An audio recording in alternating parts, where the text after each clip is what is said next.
Welcome back to GTD. That's Micah Farmer. I'm Keegan Miller, and this is our NASCAR episode or NASCAR preview. Not only are we previewing the very long titled Atlanta Motorsports EchoPark Speedway, whatever you want to call it, because you're probably going to keep calling it Atlanta, but they're going to call it EchoPark Speedway. So we have that to review or preview, but we also have the in-season tournament, which I think fans are more excited than the drivers. I do hope that was something I was kind of saying. Like I do hope the drivers kind of get more involved with it, but I think now that it's here, and some of them didn't really know what was going on. Now that they do, now that it's here, now that there's graphics out, now that there's a draw, I think the drivers are going to be ready to go. Because oh boy, I know I am. So initial thoughts on the tournament as a whole, Micah.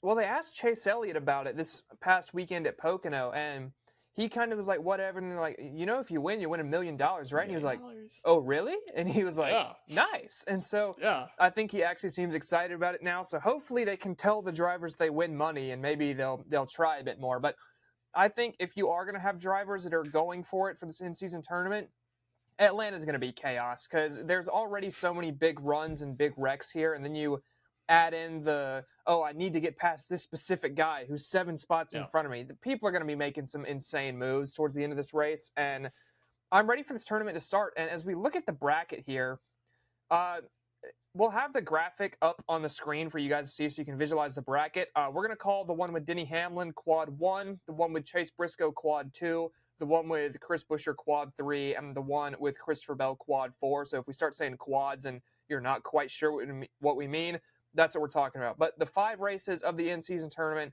starts this week at Atlanta, then Chicago, Sonoma, Dover, and then the championship race in Indianapolis, which very cool place for in-season championship, even if it's not a full championship. But Keegan, just go ahead and give me your winner right now. Who do you think wins the entire thing before we dive into our 4 picks for the quads? We're going straight to winners? Okay. Yes. Interesting. I like it. Chase Elliott. If you're doing something based off consistency, like I don't know, the old playoff format where you decide your champion, I think Chase Elliott's got a good shot. But it's more than just consistency. It's also the tracks we're going to. We have 3 wild cards, we'll call them, the first 3 rounds, which I think is going to make some really good TV. You have Atlanta, which has been great. We'll get into that a little later in the episode. And then you have 2 road courses, which he's just been really good at in his career. He struggled a little bit with the next gen car, but finished top 3 in Mexico. Maybe he can find some speed. And, I mean, it's not like he's got to win. He just got to beat the guys he's currently battling that week, depending on who they are. And he'll probably do that in that bracket until we get to, Bell, but that'll be past road courses. Anyways, I don't know, dude. Austin Dillon in week 1 is tough.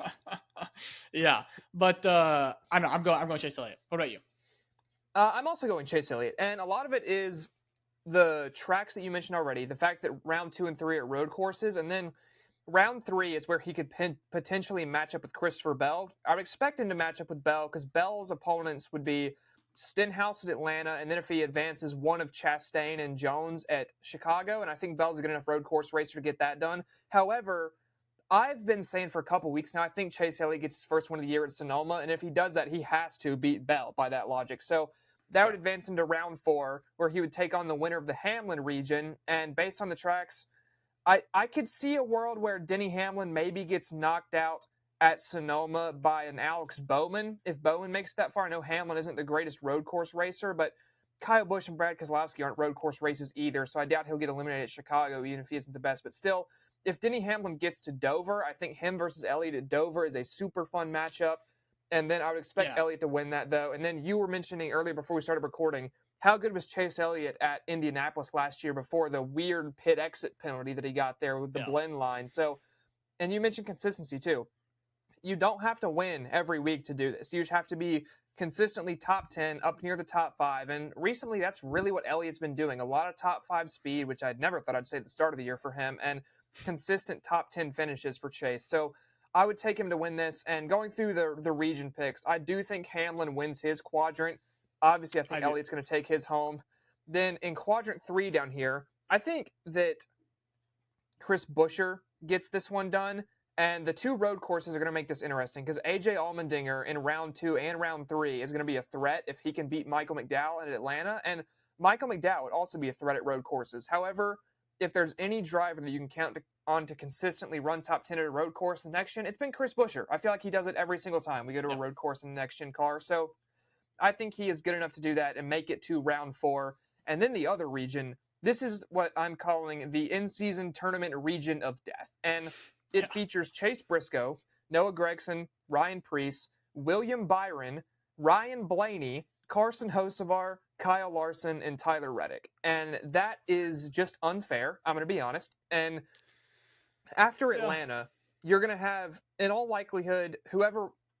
I would expect if Hocevar beats Blaney in Atlanta, he's done at the road courses. He's not been good at the road courses, but Larson and Reddick, if either of them make it out, they're good enough too at road courses. And then you get to Dover, where maybe it's a Byron Larson battle at Dover, or that would be at Sonoma, actually. Byron Larson would be at Sonoma if they make it there. So that would be a great battle. And then a Busher Larson at Dover. I do think Larson takes it. I do think Larson makes it out of his quad. I just think Elliott is so deathly consistent that he's good enough to just barely outrun whoever he's racing each week. Yeah, obviously I don't hate that logic. The left side of the bracket, if you're looking at the bracket, that's like the boring side. That you have Hamlin is pretty much getting out of that quad. Let's be real. So I have Hamlin. I've already talked about Elliott winning, so I have Elliott. Only competition's Christopher Bell, which is cool, whatever. Unless Ricky Stenhouse goes out and finishes above him in Atlanta, and then just erupts that entire side, which could very much happen. Especially with Ricky Stenhouse at super speedways and Toyota Speed at super speedways of recent. And then with I'm gonna skip the bracket of the side, the quadrant of death that you called, and I'm gonna go down to the other one real quick. I have Allmendinger. I don't hate the Busher pick at all. It was Allmendinger or Bush for me. I'm surprised you, Mr. RFK, didn't go Busher. I think and I do think Allmendinger. Kozlowski. That is true. But, you got to cut ties at somewhere. I gotta pick with my brain and not my heart, Micah. And that's what I'm doing. So I'm going Allmendinger just because Tyler Reddick for anything. Yeah. I think Allmendinger finishes higher than him at Sonoma. That's really the only reason I have for that. I think Allmendinger has a better day at Sonoma. Busher may have a way better day at Chicago. I think Allmendinger has a better day at Sonoma. Maybe not by 5 spots, maybe by 1 spot. And he gets out of there. And then out of the major bracket where Reddick is ranked 23rd, which yikes. That just shows what a bad stretch it's been for him the last 5 races. I'm going William Byron.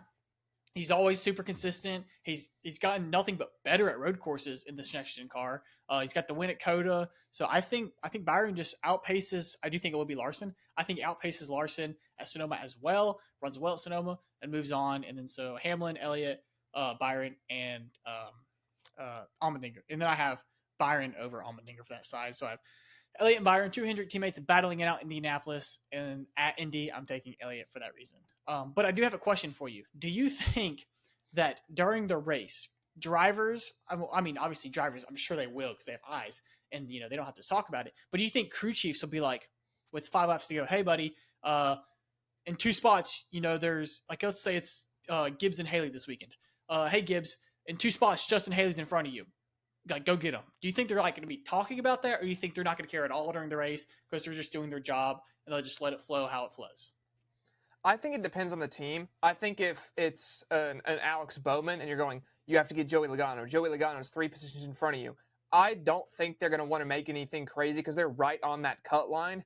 However, if you're going to flip that and you're going, hey, Joey, Alex Bowman's 3 places in front of you and you can advance in this tournament to get $1 million. I think Joey Logano is going to wreck half the field or throw a dumb block or something and try to move on that way. It all depends on what kind of team you're talking about and where they are. If their season's basically over and they know they need a win to get into the playoffs and they know the win isn't coming in that race, sure, why not go for the guy 3 or 4 spots up the road? Or if you're locked in on a win, why not go for a guy 5 or 6 spots up the road? But if you're one of these guys on the bubble, an Alex Bowman, a Bubba Wallace, those guys right there, I think those are the ones you will see not be as aggressive over this 5 weeks and maybe get knocked out earlier. Yeah, I'm with you. I think the guys who are going to make this really fun are going to be the lower level guys who $1 million sounds a whole lot better to them than it does like Denny Hamlin and Kyle Larson and guys like that. Your Noah Gragson to make some noise if he wasn't paired with Elliott in the second round. Yeah, Nemechek. I mean, Ricky Stenhouse is running for a team that we thought was bankrupt coming into the year. So guys like him, Josh Berry, Justin Haley. I mean, Zane Smith. I think Zane Smith would be cool. I think those are going to be the guys. I mean, Hocevar.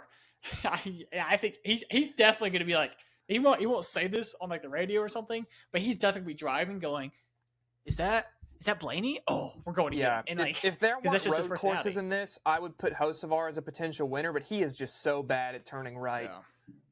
Yeah, yeah, yeah. He's keep doing the MX5 Cup in iRacing, I guess. Get that, Yeah, get them skills definitely. down. But is it time to talk Atlanta now? I think it is time to talk Atlanta, and do let us know in the comments who your picks for the in-season tournament would be. Let us know if you're filling out a bracket, who some of your picks are. Maybe a potential upset guy, a dark horse guy you think can make a run. I think it's going to be super fun. I love stuff like this, and like you said, if the drivers get up for it, if the drivers get excited, it'll make it that much better. But as we move into Atlanta this weekend, the main question I have is, one, will New Atlanta keep delivering like it has so far? And two, with this track being so unpredictable, do we see the cut line move again this weekend? Let's see. So I'm gonna start with Atlanta as a whole. I do think it keeps delivering. I get so excited for Atlanta for the last 3 years, and it just has delivered. Now, I don't think we get the type of racing we got maybe 3 races like 2 years ago. I don't think we get the pack style 3 wide runs like this racing, like the jumping in and out of line to move up the way. Your traditional Daytona Talladega racing. I don't think we get that. I think we get very similar to what we got earlier this year with the almost tandem style super speedway racing, where it was all run based, and it wasn't. I mean, you had 2 grooves every now and then and 2 lanes, but really you had one strong lane. In the bottom lane was just whoever had momentum would go down there, and they'd form a lane for a little bit, and then they would all just shift around, and it was like 2 interchanging lanes. I think we see more like that than we do the pack racing. But even if we get pack racing, I'm gonna be okay with that too. Like I'm thinking it's gonna be this way, but I really don't care. As long as it's one of those 2 styles of racing, Atlanta, I don't care. And as far as the cut line moving again, yes, 100%. I think I talked about this last week. You're pretty much gonna have to win to get in. I think that's our next headline we're talking about this episode is will we get 16 or more or race winners this year? So I won't touch on that quite yet, but I think the cut line moves. So what are your thoughts? I think that Atlanta this weekend, I hope that with this race no longer being a playoff race, the kind of conservatism we saw last August or whatever it was down in Atlanta, you don't get that, and you get guys just going for it. And I think now that it's not a playoff race and there is stuff on the line and this in-season tournament, you will see guys going for it, which I'm super excited for. They're going to take the runs. They're going to have fun with it. And as for the cut line moving again, I definitely think it moves again at some point in the summer, but I don't think this is the weekend. I think Atlanta has proven to be the place where it still has some super speedway wildcard factor, but your good top drivers still are the ones that win here. Look at the past. I know Hosar missed it by a foot, but I think we would agree that he's one of the top drivers right now, at least on pure speed and aggressiveness, which is what you need in Atlanta. But it's been Christopher Bell, Joey Logano, Daniel Suarez got it by a foot over Ryan Blaney. So I think that this is a track where even though it is a super speedway style and your good super speedway racers can be good at it, I think we see a guy who's already in continue to build on it this weekend. And I do want to go ahead and talk about your 16 plus winners thing because I'm curious to see your thoughts on this. You seem very excited for this conversation. And I know we're both fans of drivers who currently sit outside of that locked in spot. Chase Elliott is 12th with plus 160, and then my guy Tyler Reddick is 13th plus 107. So do you think some more stress gets put on those two, and do you think we see 16 or more winners? Yes, as far as stress getting on Elliott and Reddick, 100%. I think we have 15 winners. I think one driver points his way in, and I think that driver is going to be Tyler Reddick. I don't necessarily see him winning before the cut line, but I think I don't see how he wins anything. He's had no speed. Right, but he's got a little bit of a buffer, so he just has to run decent and just kind of hold on to that final spot. But there's guys below him that will win. He's lost 60 in the last 2 weeks. He's lost 60 points to the cut line the last 2 weeks. But I do think they'll turn it around a little bit. Obviously, depending on what happens with 2311 front row. But I think Tyler Reddick, or honestly, I think Tyler Reddick or like Chris Buescher points his way in. I think we have 15 winners. One of those guys points his way in. I do think Chase Elliott ends up winning a race, just because the speed we've seen out of him recently and the tracks we're going to before the playoffs start. I think Chase Elliott wins a race. I really do, and he locks his way in. But I do think there's going to be 15 winners and one guy points his way in. What are your thoughts? I think we see 16 plus, and I think the the thing for me is, who has not won yet that I think could win? Chase Elliott immediately stands out. I think he wins Sonoma. I've said that for a while. Iowa. Chris Buescher feels like such a driver that could go out and win Iowa for me, and he's great at the road courses too. You look at some of these other guys that are just outside or just in. I'm not sure Bubba Wallace can win a race this year with how they're struggling, but AJ Allmendinger could easily knock out a road course. So suddenly you're at 14 winners. And then Alex Bowman has shown the ability to win at road courses like that before and is a good plate racer. So he could win a plate track. Brad Keselowski has shown speed recent weeks, could easily win a plate track. Ricky Stenhouse Jr. could easily win a plate track. And then Tyler Reddick, I'm worried my own driver is going to get bounced because he doesn't have the ability to finish races, and there are a million other guys I think could win. Because if you look at these road courses, if Elliott wins a road course, if AJ Allmendinger wins a road course, then suddenly you have, let's say Brad Keselowski wins Atlanta, and then Ricky Stenhouse Jr. wins Daytona.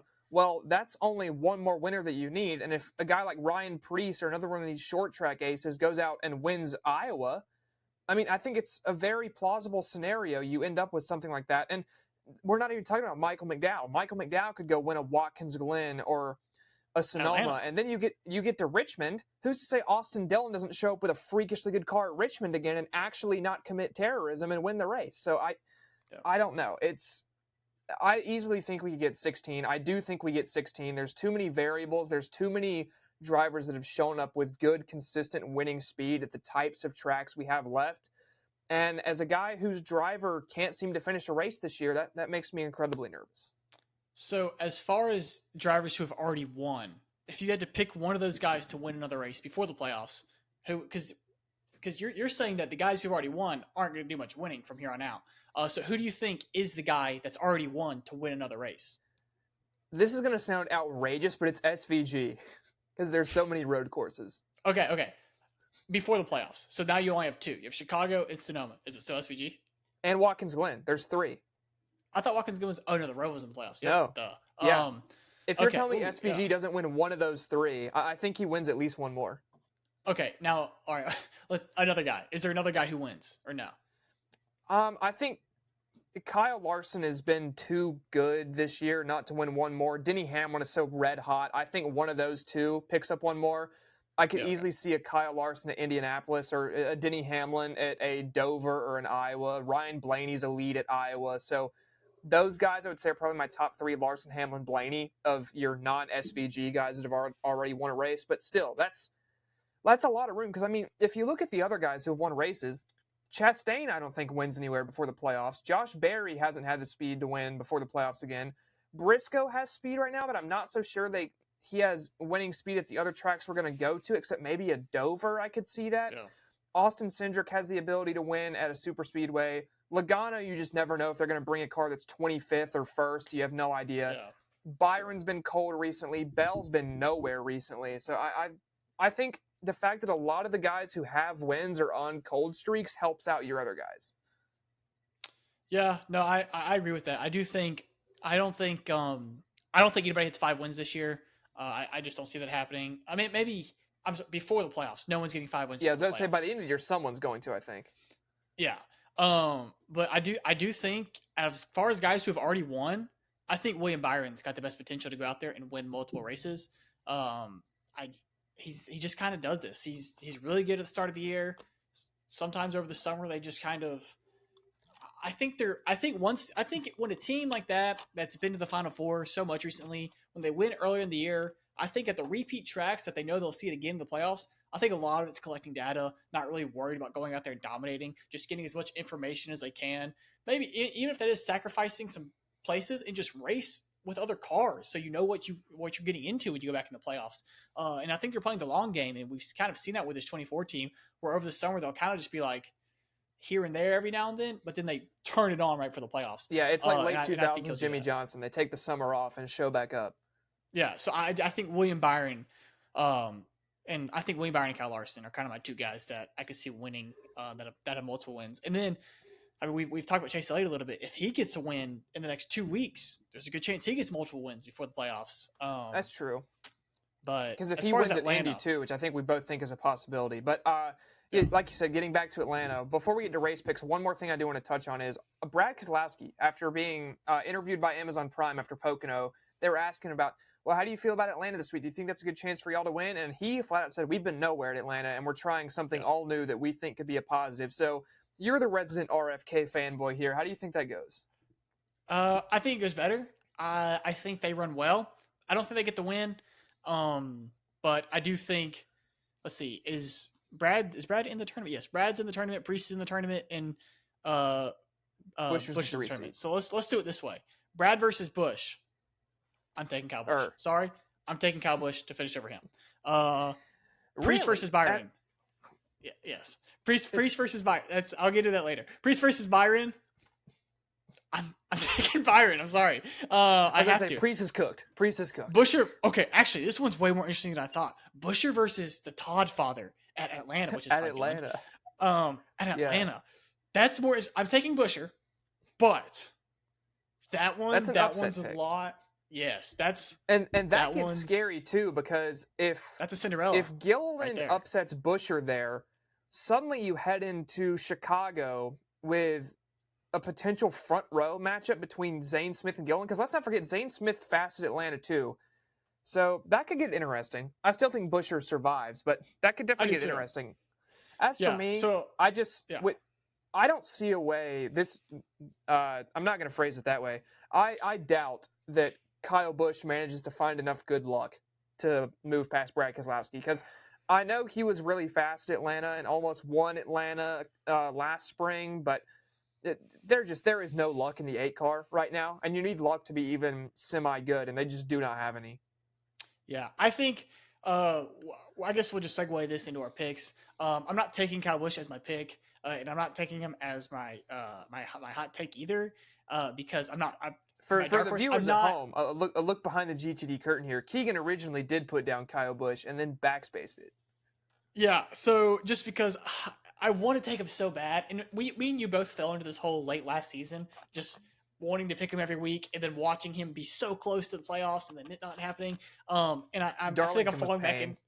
Yeah, I feel like I'm falling back into that hole, and I had to pull myself back out before we started recording. I do think he runs really well. I think he has an amazing weekend, runs well. Who knows what it'll amount to in the future, because he's got to win at this point to get in the playoffs, let's face it. So I'm not taking him. I'm going to start dark horses, because I have a guy written down for who I'm picking. I've already decided I'm not picking who I have written down. I don't know. I have 2 names in my head. It's just Atlanta, dude. It's so... Are those the 2 names I had that weren't my pick? I don't even remember. There's so many names that have come in and out of my head. I have no idea. But I agree with what you said about Atlanta. It's wild card, but it's only a wild card for the dudes who still like compete week to week, which I think is really special to have in this next gen era, because it's like your dudes who are competing, but any one of them can win, and it's like the perfect race right now. But my dark horse is Ty Dillon. It popped into my head, and I wrote it down, and you know what? Whatever. Now, if I'm thinking about it now, I'm probably going Todd Gilliland, but Ty Dillon. I think rogue. You could have gone Zane Smith. You could have gone Todd Gilliland. No, Ty Dillon, the guy matched up with Denny Hamlin. Give me Todd Gilliland. All right, Todd Gilliland instead. I think that's a wise decision from you, Mr. Keegan Miller, as I can't wait for Ty Dillon to finish top 5 on Sunday now, or Saturday night. If he wins, we're counting it. I've said it. It's come out of my mouth. Nah, we're not counting it. You changed it. That's an official change. That's a check swing. Check swing? Win on the check swing. All right. ABS. Yeah. My dark horse is Ricky Stenhouse Jr. for no other reason than when he was interviewed pre-race at Pocono, he said they were going to win, and I trust him. Yeah, I don't like that.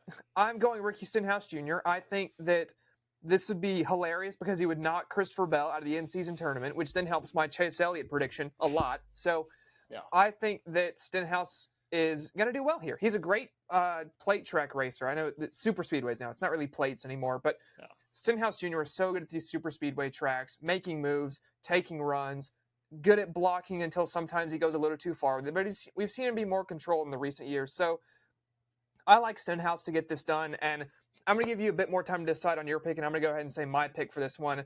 I'm taking Austin Cindric, and I think this is a guy who just knows how to lead at Atlanta. I feel like every time we go to Atlanta, he is up in the top 3, leading for a ton of these races. Never can quite seem to get it worked out for him, but we've had this discussion multiple times now, and I'm going to go for it now. I think it's true. Austin Cindric is a current top 5 super speedway racer in Cup. He is there all the time. He's one of the best on these tracks. Has a Daytona 500 win. Has been elite at Daytona. Has the Talladega win earlier this year, and has led, it feels like, 1 billion laps in Atlanta over the last 2 years. So I think this is one of the top 5 super speedway racers in the series right now.